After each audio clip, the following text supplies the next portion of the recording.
Hey everyone, welcome to our video, Game Set Biomechanics. In this video, we'll be discussing tennis elbow and how we can understand and prevent it using the science of biomechanics. Here's a short video of Roger Federer, one of the best tennis players in the world, performing some backhand strokes. In case you need a refresher, the backhand stroke is when you reach across your body to hit the ball, so you don't have to switch hands when you hit the ball on that side of your body.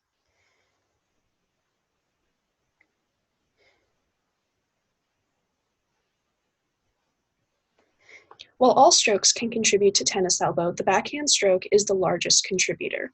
So, what's the best way to prevent tennis elbow, since obviously you can't play tennis without using your backhand? This video will show you the biomechanics of the backhand stroke and how tennis elbow can be prevented by avoiding bad technique. But wait a minute, what's biomechanics? Some of you might have already taken physics, and you probably learned about mechanics, which deals with motion and forces. Biomechanics is similar to regular mechanics, except that we apply it to living organisms such as human elbows. If you're thinking we'll be talking about forces in relation to the elbow, you'd be right. So let's get started. The clinical term for tennis elbow is lateral epicondylitis, which can be translated roughly as the inflammation of the lateral or outside epicondyle of the humerus. So the humerus is the bone between the shoulders and the elbow.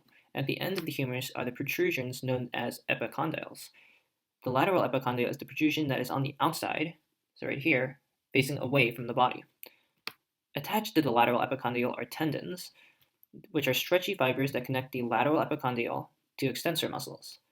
It is these tendons that become inflamed during tennis elbow. Now we will take a look at the extensor muscles. There are multiple extensor muscles, each controlling different movements in your wrist. In tennis elbow, any number of the tendons attached to these extensor muscles can be damaged. However, the most commonly damaged tendon is the one that connects to the extensor carpi radialis longus, or the ECRL. The ECRL connects the lateral epicondyle to the second finger.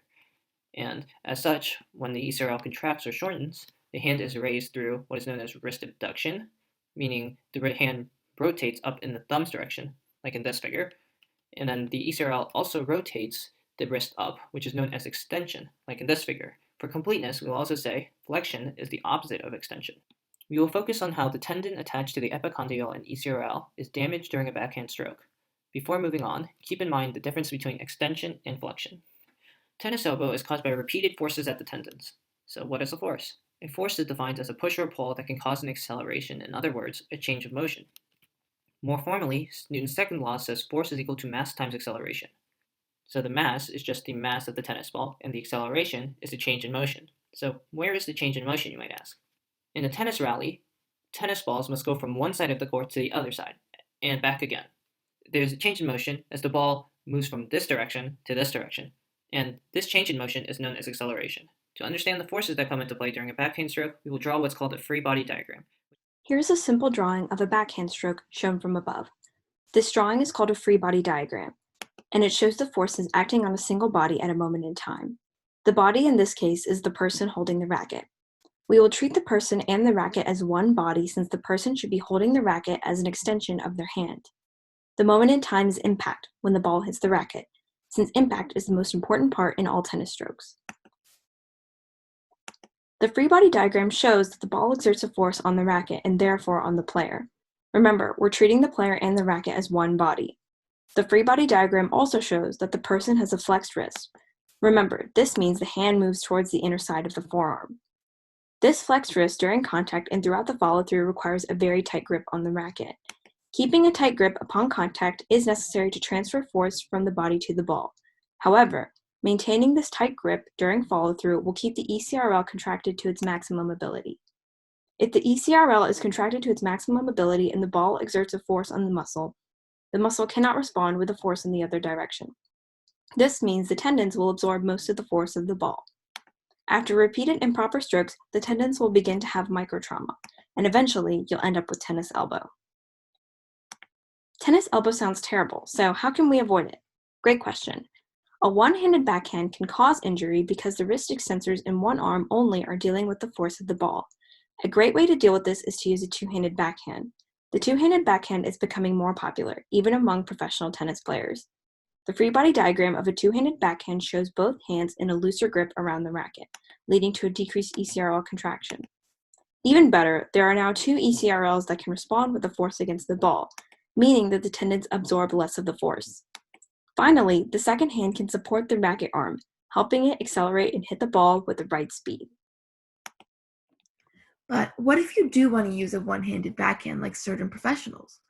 Although it may be easier to avoid tennis elbow with a two-handed backhand, players can reduce the likelihood of this injury with a proper one-handed backhand. A study done by the United States Tennis Association found a major difference between pro and novice athletes in regards to backhand strokes and tennis elbows. Pro athletes had the tendency to extend their wrists after ball-racket contact. They strike the ball with their wrist bent towards the ball.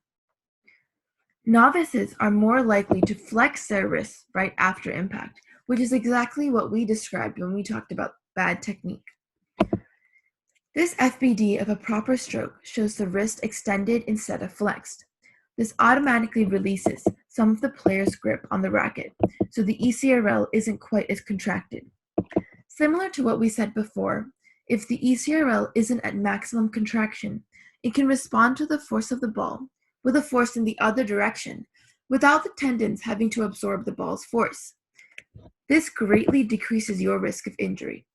A great way to practice extending your wrist after impact is to start doing wrist strengthening exercises. So now we've learned about the biomechanics of the backhand stroke and how a backhand with poor technique can lead to tennis elbow. But just in case you got lost in the physics or are just wondering, are there any other things you can do to avoid tennis elbow? First, we should think about how the player racket body generates the force that opposes the force of the ball and sends the ball flying back over the net. The forearm isn't the only part of your body that contributes to a strong backhand. Your core, legs, shoulder, and upper arm are all responsible for generating the acceleration and therefore force, remember, force equals mass times acceleration, to oppose the force of the ball. If those parts of the body can't generate enough force, then some of the first muscles to be overused to make up for the lack of force are the wrist extensors, including the ECRL. This is especially true for a one-handed backhand since it relies more on upper limb movement to generate force. A two-handed backhand relies on core strength and trunk rotation and can more easily generate a high level of force. Either way, strengthening the other parts of your body will also alleviate some of the stress on the forearm. Still hooked on the idea of a one-handed backhand?